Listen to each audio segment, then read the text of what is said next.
Hello all, ఎలాంటి oven లేకుండా honey రవ్వ కేక్ చేద్దాం. ఇంట్లోనే చాలా ఈజీగా హెల్తీ ఇంగ్రీడియంట్స్తో చేసా. మీరు కూడా నచ్చితే ట్రై చేయండి.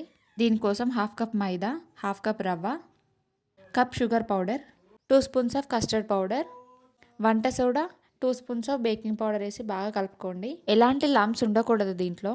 ఇది పక్కన పెట్టి ఇంకో గిన్నెలో నెయ్యి, పెరుగు వేసుకొని బాగా కలుపుకోండి. ఎగ్లెస్ చేస్తున్నా కాబట్టి నేను పెరుగు వేసుకున్నా. దాని ప్లేస్లో మీరు ఎగ్ వేసుకోవచ్చు.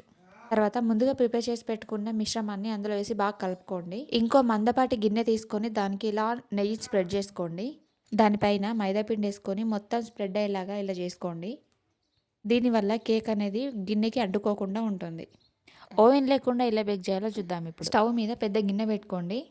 దాంట్లో స్టీల్ స్టవ్ స్టాండ్ పెట్టుకున్నా నేను. ఆ ప్లేస్లో మీరు స్టీల్ గిన్నె కానీ చిన్న ప్లేట్ కానీ పెట్టుకోవచ్చు సపోర్ట్కి. తర్వాత ఒక 20-25 మినిట్స్ పాటు ఇలా బేక్ చేసుకోండి. స్పూన్తో గుచ్చితే దానికి పిండి అంటుకోకుండా ఉండేది బేక్ అయినట్టే.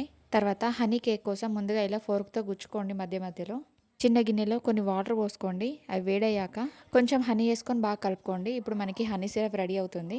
ఈ సిరప్ని మనం బేక్ చేసుకున్న కేక్ పైన ఇలా స్ప్రెడ్ చేసుకోండి. చాలా tasty and healthy sponge cake ready అయిపోయింది. నచ్చితే మీరు ట్రై చేయండి. Please do subscribe. Thank you for watching.